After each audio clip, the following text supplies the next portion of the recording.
Let's understand about the measurement contracts. Measurement contracts are of two types: item rate and percentage rate. The percentage rate contracts, let's understand about it first. These are used mainly for small works and works of repetitive nature, and for mainly for repair and maintenance works. Owner indicates quantities and estimated rates for all items of work. That means owner already gives the quantities. See what are the items. Suppose if a building has to be constructed, whatever is the required amount of cement, sand, and interior. Suppose interior, he wants some interior, all the quantities will be given. And respect to rates also. Suppose if granite is to be placed, granite quantity will be given and granite estimated rate, suppose 100 rupees per SFT, and the quantity is about, in that particular project it is about 500 square meters. So they will give estimate rate 500 square meters and estimated rate 100 rupees per SFT.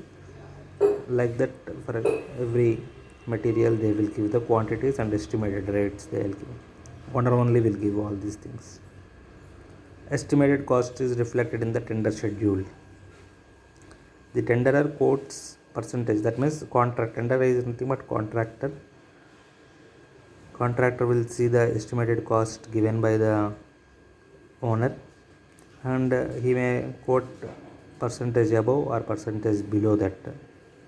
Suppose if the contractor is having good contacts with all the vendors, for example granite vendors, he may get the quantity much lower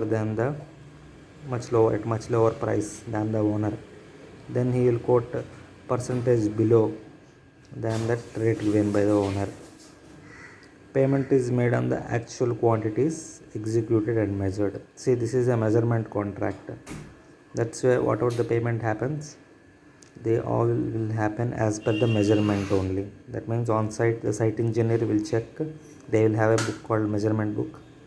They will check all the measurements on site, and as per that executed measurements only, they will pay the amount. Owner will pay the amount.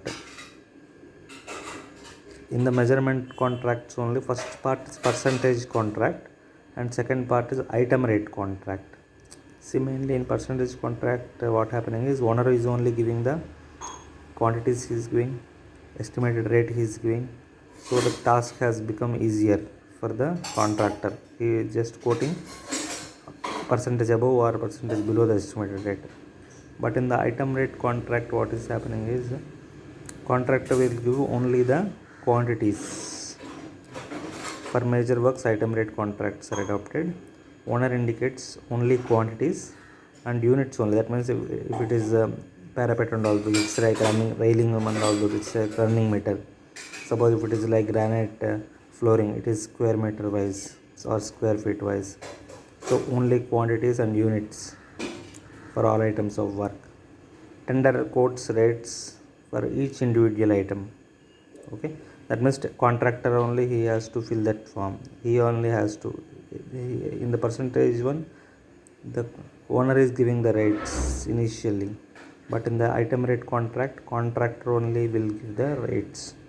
Payment is made for the actual work done based on the measurements. As this is also a measurement contract, work is measured. What is the work done on site, it is measured, and as per that payment is done. This type of contract is useful for works where items are not finalized at the beginning. Item can be modified within certain limits and on the basis of detailed planning and design. Tender form contains all items of work included in BOQ. See, bill of quantities, whatever the items are there in the bill of quantities, it will all be included in the tender form. Tenderer quotes rates for each item.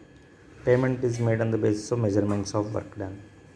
Quantities included in tender schedule are appropriate, and the variation, suppose see here actually there is a provision for deviation. Suppose in the tender they have given 20 square meters of granite, but on site they have executed 23 square meters. Then the contractor will get payment for that 3 square meters because some sort of deviation limit is specified in the tender. So this is the best method of execution for large scale projects also. This is also called balanced method of execution.